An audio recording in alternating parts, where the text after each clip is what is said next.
Porque deixa eu te falar, você não precisa de tudo que acha que precisa para chegar no lugar que Deus determinou, no lugar que Deus disse que você chegaria. Às vezes a gente pensa que Deus depende de circunstâncias favoráveis para fazer cumprir aquilo que Ele nos prometeu. A gente sabe que Ele não precisa, mas vive como se Ele precisasse. Porque diante de qualquer adversidade, qualquer dilema, qualquer dificuldade que se apresenta, uma enfermidade, uma esterilidade, uma porta fechada, um levante, uma afronta, uma dificuldade financeira, uma dívida, uma falência, uma palavra que contraria completamente toda a palavra que Deus determinou ao nosso respeito, tem um poder de nos desestabilizar de uma tal forma. E isso acontece porque obviamente nós não somos dotados apenas de alma, aonde está a nossa intenção, aonde está a nossa personalidade, mas somos dotados também de espírito.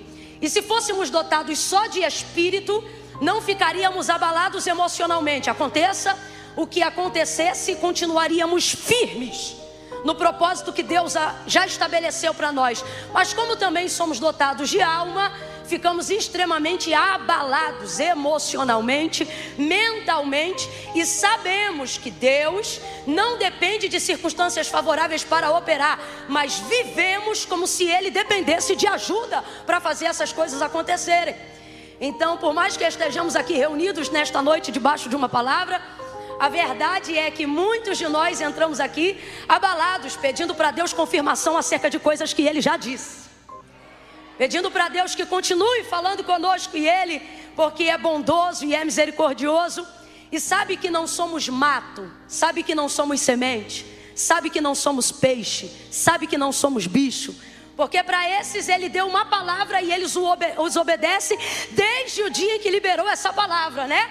Ele liberou a palavra e Ele disse uma única vez que cada erva dê semente conforme a sua espécie, e cada semente conforme a espécie está nela, e assim para todos os animais e para todas as espécies que já foram criadas. E Deus nunca mais precisou dizer isso de novo. A todas as águas, oceanos, a tudo aquilo que está preso ou debaixo do firmamento, obedece a palavra de Deus desde o dia em que Ele falou, e Ele disse uma única vez. Não precisou dizer nunca mais. E tudo o respeita e o obedece desde então. Mas acerca do homem, e Ele é tão bom que Ele se responsabiliza, porque Ele mesmo sabe. Quando Ele nos fez, o texto é claro em dizer: soprou em suas narinas o fôlego de vida, e o homem foi feito alma vivente. Ele sabe, é semelhante, mas não é igual. Ele sabe, lembra a mim, mas não pode ser como eu. Precisa de ajuda, é falho. E por causa da sua bondade, da sua misericórdia, conferências como essa Ele estabeleceu no coração dos homens, para que Ele possa continuar sendo um farol e apontando um destino, independente das circunstâncias, independente das adversidades, independente das tempestades, independente da contrariedade, independente das falhas do nosso caráter, independente das dificuldades da nossa personalidade. Ele continua aqui e Ele está dizendo: eu falo hoje, falo amanhã e continuarei falando, porque céus e terras passarão, a sua ansiedade vai passar, a sua depressão vai passar, mas as minhas palavras nunca passarão. Por isso eu vou continuar falando e me revelando a você pelo poder da minha palavra.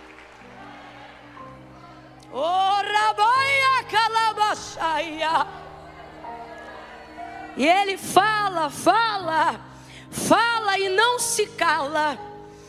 Quando Deus criou todas as coisas que existem e que estão diante dos nossos olhos, visto que tudo obedeceu ao ouvir a sua voz, dava até a impressão de que Ele não precisava falar nunca mais. Se o mar, que é muito maior do que tudo que você carrega dentro de você, obedeceu a sua voz desde que tudo foi criado, por que seria tão difícil para você obedecer?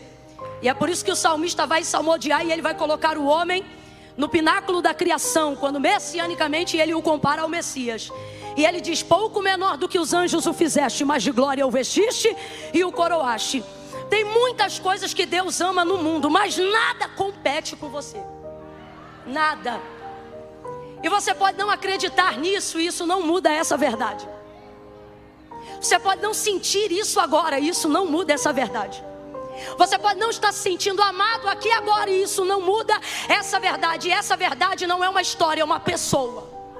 E ela é uma realidade. Esteja você sentindo isso ou não agora, você é o pináculo da criação de Deus. Aquilo que Ele fez e que Ele mais ama e amou. E Ele é tão generoso que depois de criar todas as coisas e fazer então o homem, nunca mais Ele parou de trabalhar, percebeu? Olha para quem está do teu lado e diga: você dá um trabalho.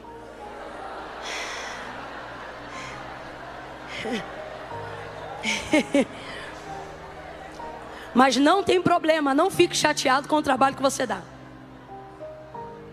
Não fique chateado com o trabalho que você está dando. Porque você está dando trabalho para alguém que não se cansa. Você está dando trabalho para alguém que não se fadiga. Eu fico tão triste quando eu vejo um crente podendo pedir para Deus o que ele quiser, e ele diz assim: eu não tenho coragem de pedir. Eu fico tão triste. Porque se tem uma coisa que dá prazer em Deus é trabalhar. Veja, Ele criou rios, oceanos, mares, tudo que existe, tudo que há.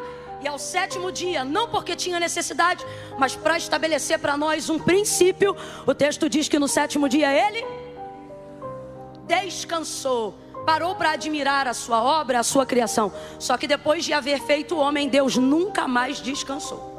E eu não estou falando do sábado, eu estou falando de expediente.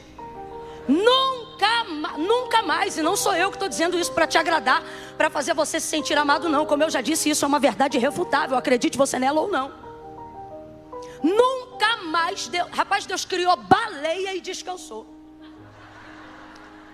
Deus criou tudo que existe e há, e conseguiu, abre aspas, descansar, fecha aspas. Mas depois que criou você, nunca mais Deus descansou. Por que o profeta Isaías, quando menciona, não ele, mas o próprio Deus, falando na primeira pessoa na boca do profeta, quando ele diz assim, olha... Porque desde a antiguidade, por que ele não diz desde a eternidade? Mesmo sendo filha dele, porque ele é pai da eternidade, ele estabeleceu um tempo para contar a eternidade, porque ele consegue ser maior do que a eternidade e está fora do que tudo que pode ser contado. Mas ainda assim, é impressionante, porque o texto poderia dizer desde sempre. Porque Deus existe desde quando? Desde que você passou a conhecê-lo? Não, desde sempre. Então poderia dizer assim, porque desde sempre. Mas não diz desde sempre. Veja o texto do profeta Isaías. Porque desde a antiguidade. Antiguidade e eternidade são iguais, gente? Não, eternidade é desde sempre. E antigamente é desde um ponto. Muito antigo, mais um ponto. Ok? E olha o que ele diz: porque desde a antiguidade nem com o ouvido se ouviu e nem com o olho se viu um Deus que...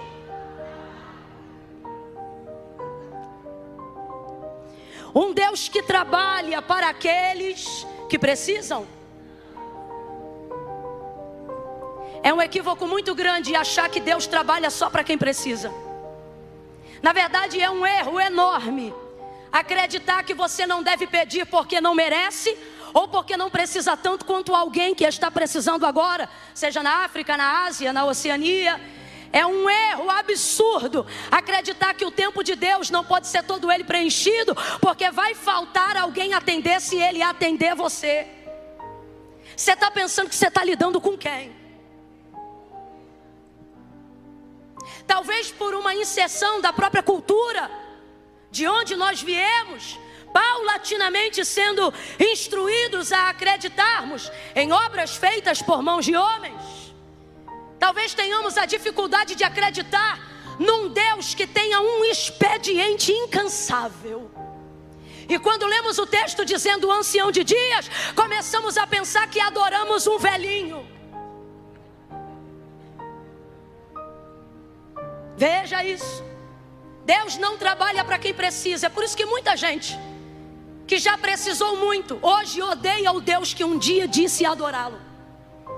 Porque se você começa a desenvolver esse raciocínio, você começa a acreditar na ideia de que se Deus só trabalha ou deve trabalhar para quem precisa, não podem haver situações de injustiça, moradores de rua, dificuldade em questão de condição e existência social, porque você acha que Deus tem que fazer alguma coisa, afinal as pessoas precisam. Então você começa a acreditar que porque Ele tem poder para curar todas as doenças, Ele tem que curar todos os doentes. E então o Deus que hoje você diz adorar, daqui a pouco tempo você começará a achar que Ele na verdade é muito injusto para ser adorado. Porque na verdade não compreendeu que Ele não trabalha para quem precisa. Ele trabalha para quem? E o que é espera? Expectativa. O que é espera? Manifestação da fé de quem interessa. O que é espera? Certeza das coisas que eu não tenho, mas que eu já creio que recebi e estão diante de mim. Deus não trabalha para quem precisa, Deus trabalha para quem espera. Aí veja o texto: porque desde a antiguidade com o ouvido não se ouviu e nem com o olho se viu um Deus que trabalha para aqueles que nele esperam. Olhe de novo para alguém e diga: Deus trabalha muito. Tá fraco, diga: Deus trabalha muito. Por você, por você. Deus trouxe pessoas hoje aqui e Ele está dizendo: eu não quero você se sentindo ameaçado de todos os lados. Eu quero que você saiba que é protegido de todos os lados. Você é guardado de todos os lados. Você é amparado de todos os lados. Oh, é por isso que o salmista dizia: eleva os meus olhos para os montes. De onde me virá o socorro? O meu socorro vem do Senhor, que criou o céu e a terra. É tudo dele.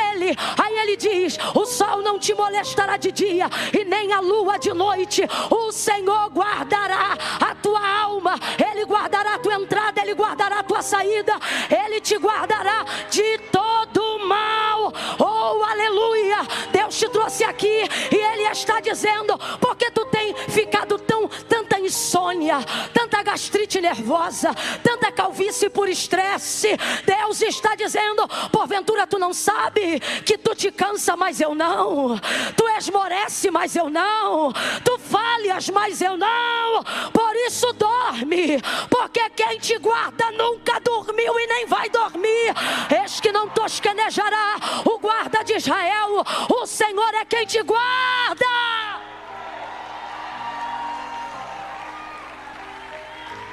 Vai ver, você já serviu um Deus o qual você teve que trabalhar muito por Ele. Teve que preparar casa para Ele, oferta para Ele, direção para Ele, caminho para Ele. E quando Ele andava, fazia isso por intermédio das suas mãos. E isso fez você começar a acreditar que pode ser que Deus esteja muito cansado. Só que Deus te trouxe hoje aqui para te dizer: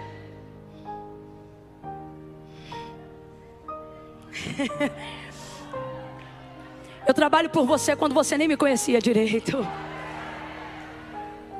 Deus trabalha por aqueles que nele esperam.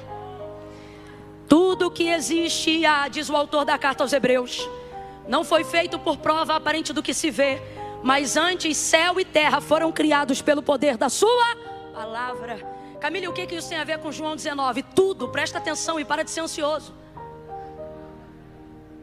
Há uma palavra, e esta palavra é a palavra que trouxe à existência tudo que antes não havia, tudo que antes não conhecíamos.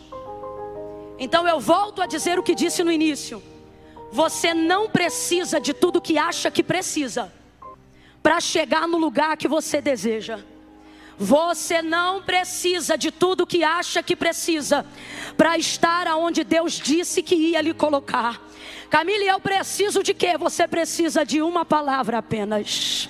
Uma palavra. E eu já disse e repito novamente nessa noite: Deus não depende de circunstâncias favoráveis para operar. Se Ele liberou uma palavra, ela está proibida de voltar vazia. Antes ela vai e faz aquilo que lhe apraz. Você acha que tem que ter o melhor plano de saúde, você acha que tem que ter o melhor plano de carreira, você acha que tem que ter os melhores amigos, você acha que tem que aumentar a sua cartilha, a sua network, network. Você acha que tem que ter 2, 3, 4, 5 milhões até o final do ano para conseguir virar uma chave. Tudo isso é planejamento e não é errado fazer. O problema é depositar toda a sua expectativa no seu empenho, acreditando que qualquer coisa que aconteça ou abale o mundo terá o poder de abalar a palavra que Deus liberou a seu respeito. E por isso você tem vivido se desgastando, gastando a sua energia, a energia que você podia estar usando para adorar, a energia que você podia estar usando para descansar diante dele. Porque mais fé do que precisa ter quem trabalha, precisa ter quem descansa. Por isso que quem descansa demonstra maior confiança para Deus. Veja, se você tem uma palavra, você tem tudo. Mas a gente age com a palavra de Deus como se ela fosse uma coisa abstrata, como se ela não fosse mais sólida do que o chão que eu estou pisando, como se ela não tivesse maior poder de cobertura do que este teto que está sobre a nossa cabeça. Você estoura uma bomba aqui dentro, não sobra piso, não sobra teto, não sobra nada. Isso que hoje você tem certeza da solidez que é, amanhã não é mais nada. Agora, bota um crente debaixo de uma palavra. Pode jogar a bomba que for. Remacaia Sória. Meu Deus, pode tentar o maior nível de destruição, pode fazer o maior estratagema. Bota um crente debaixo da palavra. Oh meu Deus do céu, olha para quem está do teu lado e diga: debaixo de uma palavra. Agora vamos ovacionar essa palavra e diga assim: debaixo da palavra. Da palavra. Ei, tua casa não caiu quando você perdeu o emprego, não é porque faltou dinheiro, é porque não faltou palavra. Tua enfermidade que te atormenta não te matou, não só o corpo, mas também a alma. Não é por causa dos remédios que você tem, é porque tu está debaixo de uma palavra. A esperança que nada muda e faz morrer em ti, ela ainda não foi embora porque você é indesistível, não. Ela ainda se mantém aí porque tu estás debaixo de uma palavra.